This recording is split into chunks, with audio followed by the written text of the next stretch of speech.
এখন আমাদের যে বললাম যে যদি এই রাধাত্ব তো তোমাকে আস্বাদন করতে হয়, তাইলে যারা সদা সর্বক্ষণ এই ব্রজ গোপিকাদের ভালোবাসে তাদের কথা শ্রবণ করো, তাদের কথা শ্রবণ করো। শ্রবণ করতে করতে এক সময় কি হবে দেখেন, সঙ্গের একটা গুণ আছে না, সংস্পর্শের একটা গুণ আছে। আপনি একজন শুদ্ধ ভক্তের সঙ্গ করবেন, দেখবেন আপনার অন্তরটা আস্তে আস্তে শুদ্ধ হয়ে যাবে। আপনি একজন নেশাখোরের সঙ্গ করবেন, দেখবেন এক সময় আপনার ওই ওই ওইরকম একটা নেশা এসে যাবে, তার ভিতর যেটা ছিল এরকম। বললো যে এই জন্য শুদ্ধ ভক্তের সঙ্গ করো, তাহলে তোমার ভক্তিটা শুদ্ধ হবে। আর ভক্তিটা শুদ্ধ যখন হবে, দেখেন আমরা ভগবানের সেবা, তখনই আপনি কি মাধুর্য রস আস্বাদন করতে পারবেন। ভাগবতের তো সেই কথাই বললো যে তোমাকে ঐশ্বর্য থেকে মাধুর্য রসটা আস্বাদন করাবো। মাধুর্য রস যদি আস্বাদন করতে হয়, তাহলে ঐশ্বর্যের ভজনে মন্ত্রতন্ত্র প্রয়োগ করা হয়, হয় না? ঐশ্বর্যের ভজনে মন্ত্রতন্ত্র প্রয়োগ করা হয়, কিন্তু মাধুর্যের ভজনে কি মন্ত্রতন্ত্র লাগে নাকি? আপনি যখন মাধুর্যের ভজনে যাবেন তখন কি মন্ত্রতন্ত্র কাজ করে নাকি? তখন মন্ত্রতন্ত্রের প্রয়োজন হয় না।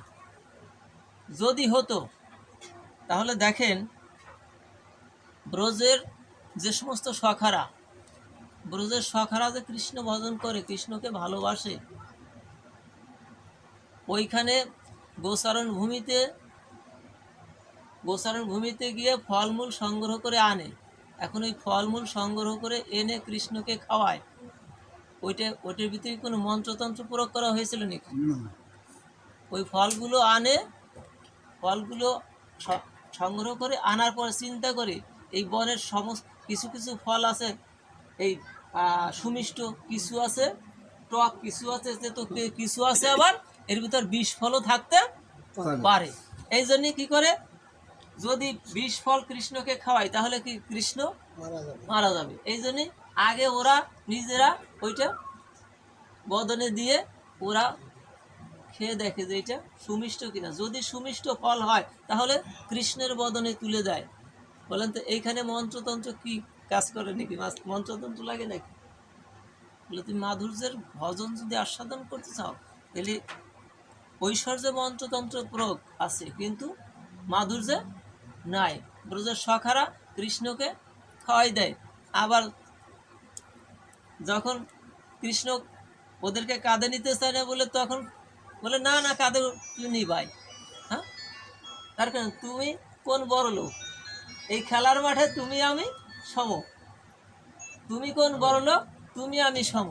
এখানে খেলার চলে, এখন খেলার মাঠে তোমার ওই বড়, তুমি রাজার ছেলে, ওই সমস্ত মানাবে না, কাঁধে নাও। আচ্ছা, এটা কি মাধুর্য? ব্রজ গোপিকারা কৃষ্ণকে দেয়, ওখানে রুটি তৈরি করে যখন দেয়, ওখানে কোনো মন্ত্রতন্ত্র প্রয়োগ করে না। রুটি তৈরি করে একটা পাত্রের উপর দিয়ে বলে যে লালা খেয়ে নিস, রাধে রাধে হরি বলো, খেয়ে নিস। মাধুর্যের ভজনে না খাইলে লাঠি ধরে। মা কি করে, একটু আগে দেখলাম এই যে ইতি ওর ছেলেকে খাওয়াচ্ছে, ছেলে খাওয়াচ্ছে আবার মেয়েকে খাওয়াচ্ছে। মেয়ে হাই স্কুলে পড়ে, তাকে খেতে চাচ্ছে না, জোর করে খাওয়াই দিচ্ছে, খেতে হবে, শাসন করে খাওয়াচ্ছে।